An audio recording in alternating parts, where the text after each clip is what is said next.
దేశవ్యాప్తంగానే పరిచయమైన జగన్మోహన్ రెడ్డి ఇప్పుడు ప్రపంచవ్యాప్తంగా పరిచయం అయ్యాడు. ఏదైతే అనగా అదానీ కుంభకోణంలో అప్పటి ముఖ్యమంత్రి జగన్మోహన్ రెడ్డి పేరు ఛార్జ్ షీట్లో కూడా ఉండటం అసలు ఎలా చూడొచ్చు అంటారు దీన్ని? అసలుకి ఆంధ్రప్రదేశ్కి కుంభకోణాలు నిలయం చేసిన జగన్మోహన్ రెడ్డికి వేల కోట్ల రూపాయలు ధనాన్ని, ప్రజల ధనాన్ని వృధా చేసి అవినీతికి సామ్రాట్గా నిలిచాడు. ఆంధ్రప్రదేశ్లో విద్యుత్ కొనుగోలు కానివ్వండి, మద్యం కానివ్వండి, ఇసుక ఒకటి కాదు, తను ఇష్టానుసారం ఈ రాష్ట్రాన్ని సర్వనాశనం చేశాడు.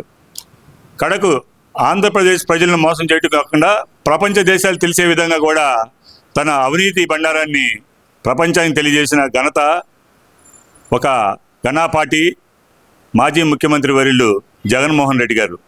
ఎందుకంటే అవినీతి ఎలా ఉండాలి, అవినీతి ఎలా చేయాలో కూడా ప్రజలకి తెలియకుండా తను సొంత విధానాలతో సొంత ఖజానాకి నింపుకున్న గనుడు జగన్మోహన్ రెడ్డి. ఈ రాష్ట్రాన్ని నయవంచన చేసి బటన్ నొక్కుతానని చెప్పి తన బటన్ నొక్కున్నది ప్రజలకు తెలియజేసే విధంగా వేల కోట్ల రూపాయల లంచం.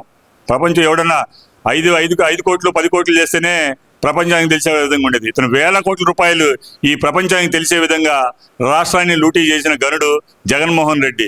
నేను 30 ఏళ్ళు ఉంటాను, 90 ఏళ్ళు ఉంటానని చెప్పి రాష్ట్ర ప్రజలను మోసం చేసి, ప్రజలను దోసుకొని, ప్రజల్ని నయవంచన చేసి ఈ రాష్ట్రాన్ని అల్లకల్లోలం చేసిన గనుడు జగన్మోహన్ రెడ్డి.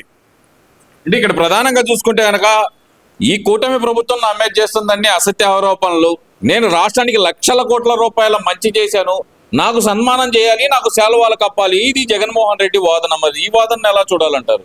ఆంధ్రప్రదేశ్ ప్రజలు నిజాయితీ పరుడికి సన్మానాలు చేస్తారు. ఎక్కడైనా ప్రపంచం కానీ ఎక్కడైనా ఏ ప్రదేశంలో కానీ ఒక నిజాయితీ పరుడికి, అతనికి నిజాయితీని నచ్చి, అతను పరిపాలన నచ్చి, అతను ప్రపంచ దేశాలు పిలిచే విధంగా ఉండాలి. కానీ ఈ అవినీతి పరుడు సన్మానం చేయాలి, నిజంగా సన్మానం చేయాల్సింది అవినీతి పరుడికి.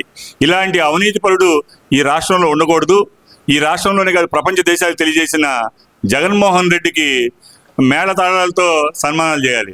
ఎందుకంటే ఇతను జైలు సరిపోవు, ఇతను నేరాలు చేసిన దానికి. జైల్లోనే ఇతను నేరం గడిపే విధంగా కూడా ఇతను అంతుబట్టని నేరాలు చేసిన గనుడు జగన్మోహన్ రెడ్డి. ఈ రాష్ట్రాన్ని లూటీ చేసి, కడకు దొంగలు ఎట్లా అయితే లూటీ చేస్తారో, ప్రభుత్వ ఖజానాన్ని ఏ విధంగా లూటీ చేయాలో కూడా అత్యంత గోప్యంగా ఉంచి, నాకేం తెలియదు, నేనేమి చెంచుడిని, నాకు సన్మానం చేయండి, నేను ఇంత దోచుకున్నాను, సన్మానం చేయమని చెప్పే ఏకైక నాయకుడు ఈ జగన్మోహన్ రెడ్డి.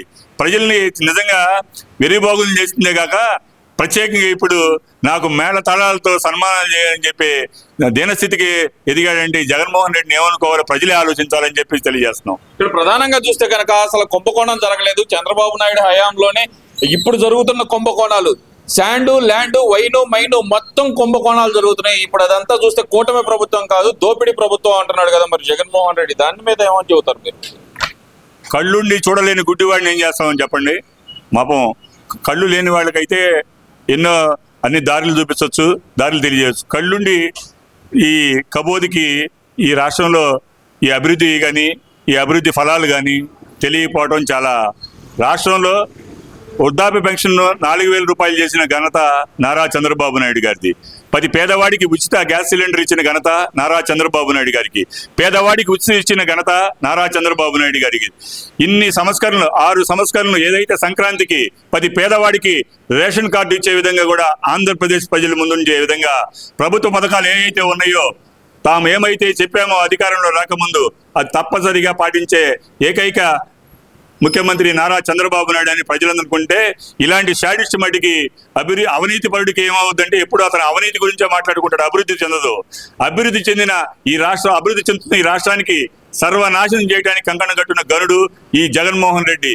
ఈ అలీబాబా 40 దొంగలు దోచుకొని ఈ రాష్ట్రాన్ని పాపం నయవంచన చేసింది కాక, ప్రభుత్వంలో ఉన్న పెద్ద ఏదైతే నారా చంద్రబాబు నాయుడు గారు ఉమ్మడి ప్రభుత్వం చేస్తున్న విధానాల మీద బురద జల్లటం, ఇతను బయటకు వచ్చే పని లేదు.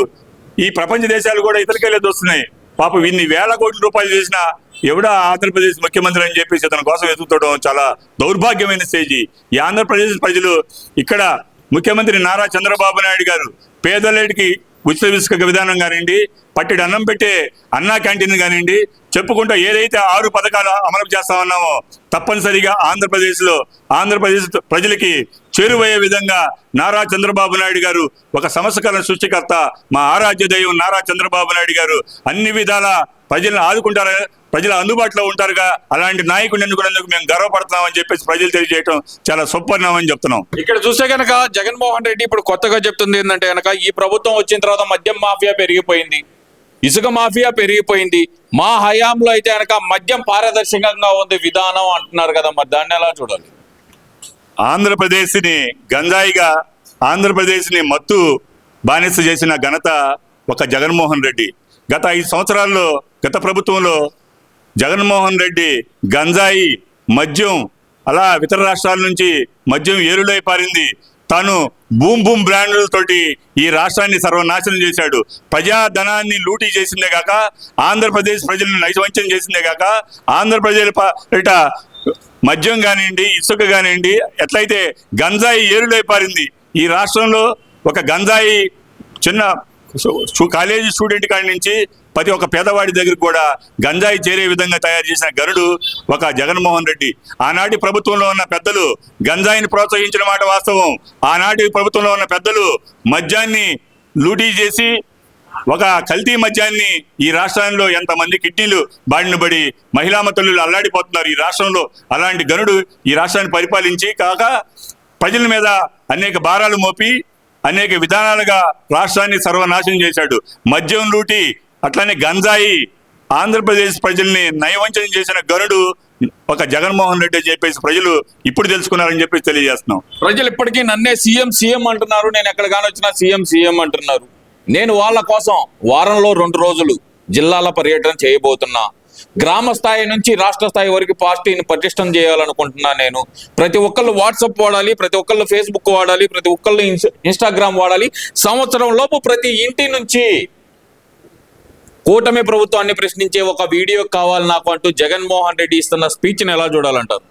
జగన్మోహన్ రెడ్డి అండ్ కంపెనీ ఏం చేశారు? ఒక సోషల్ మీడియా ద్వారా వాళ్ళే ఒక క్రియేట్ చేసి తల్లిని చెల్లి మీద వీడియోలు పెట్టించి ఈ రాష్ట్రంలో అనేక వీడియోలు వచ్చిన ఘనత జగన్మోహన్ రెడ్డి అండ్ కంపెనీ. ఈ రాష్ట్రంలో సోషల్ మీడియా ద్వారా ప్రజల్ని నయవంచన చేసి ఈ రాష్ట్రంలో సోషల్ మీడియా ద్వారా అనేక ఆరోపణలు చేస్తూ ప్రభుత్వం మీద అనేక విధానాల మీద వాళ్ళు కళ్ళకబ్బులు చెప్పి అవినీతి ఆరోపణలు చేసినట్టు చేస్తూ వాళ్ళే తయారు చేసి ఈ రాష్ట్రంలో నయవంచన చేశారు. ఈ రాష్ట్రాన్ని సర్వనాశనం చేసిన మాట వాస్తవం కదా. ఈ సోషల్ మీడియాలో కొందరు వ్యక్తులు ఎవరైతే ఉన్నారో వాళ్ళందరినీ ఒక టీమ్గా ఏర్పాటు చేసి ఒక కార్యాలయం ఏర్పాటు చేసి ఒక తాడేపల్లి ప్యాలెస్లో వీళ్ళందరినీ తయారు చేసిన మాట వాస్తవం కదా. పేదవాడి మీద ఎవరైతే అభివృద్ధి చెందుతుందో వాటిని మీద నువ్వు వ్యతిరేకంగా పోస్టులు పెట్టిన మాట వాస్తవం కదా. ప్రజలు గమనిస్తున్నారు. నిన్ను సీఎం అన్నమాట గతంలో పిచ్చివాడికి రాయించినంత సందాగా ఉంది. నువ్వే చెప్పుకుంటున్నావు, నన్ను సీఎం అంటున్నారు. నీకు సన్మానం చేస్తారు, సీఎం అంటారు. తర్వాత ఏం చేయాలో ప్రజలే నిర్ణయించారు. 164 సీట్లు ఆంధ్రప్రదేశ్ ప్రజలు తెలుగుదేశం పార్టీ ఉమ్మడి ప్రభుత్వానికి ఇచ్చిన మాట నువ్వు ఇంకా మర్చిపోయినట్టున్నావు. 175కు 175 తెలుగుదేశానికి రావాల్సింది. నీ కథ అంతమైపోయేది.